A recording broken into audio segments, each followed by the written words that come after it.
आप सबको नमस्कार। जो मार्केट के अंदर सिरप के बारे में खबर चल रही है वो उसके लिए हम स्टेट ड्रग कंट्रोलर को लिख रहे हैं कि उसकी क्लैरिफिकेशन दें, क्योंकि हमारे हिसाब से ये किसी भी हिसाब से जो भी अपने रिटेल ड्रग हैं या होलसेल है उनके ऊपर, केमिस्ट के ऊपर लागू नहीं होता, क्योंकि हम लोग जो कफ सिरप बेचते हैं वो schedule H, schedule x, schedule H1 के हिसाब से बेचते हैं।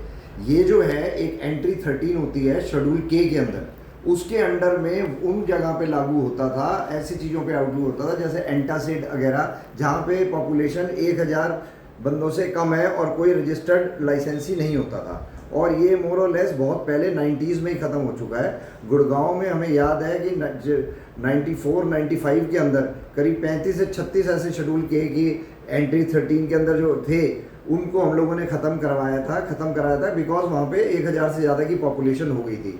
इसका रिटेल और होलसेल सेल के ऊपर कोई फ़र्क नहीं है। जिनके ऊपर ड्रग लाइसेंस है आप इससे पैनिक ना करें, और फिर भी इसके अंदर कोई प्रॉपर और कोई क्लैरिफिकेशन आती है, कुछ आती है, वो हम आपको टाइम टू टाइम बताते रहेंगे।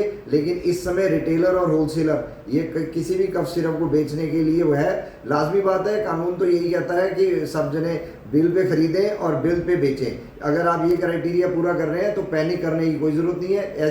ऐसी कोई भी क्राइटेरिया हाल फिलहाल इसमें लागू नहीं होगा। और ये सिर्फ एक एंट्री 13 शेड्यूल के में है, जिसमें एंटासिड होते थे, ये इन्हेलर होते थे, जो कि कुछ 1000 से कम की पॉपुलेशन की जगह पे लागू होता था। वो अब गुड़गांव में या कहीं भी हरियाणा में शायद लागू नहीं है। फिर भी मान रखते हुए, क्योंकि मीडिया में खबर आई है, मीडिया का मान रखते हुए एक बार हम स्टेट ड्रग कंट्रोलर को लिखेंगे ज़रूर। लेकिन हाल फिलहाल आप लोगों को किसी पे घबरा के कोई भी सेल ऐसे ना करने की कोई ज़रूरत नहीं है। कृपया करके सिरप को मार्केट में शॉर्ट ना होने दें। धन्यवाद।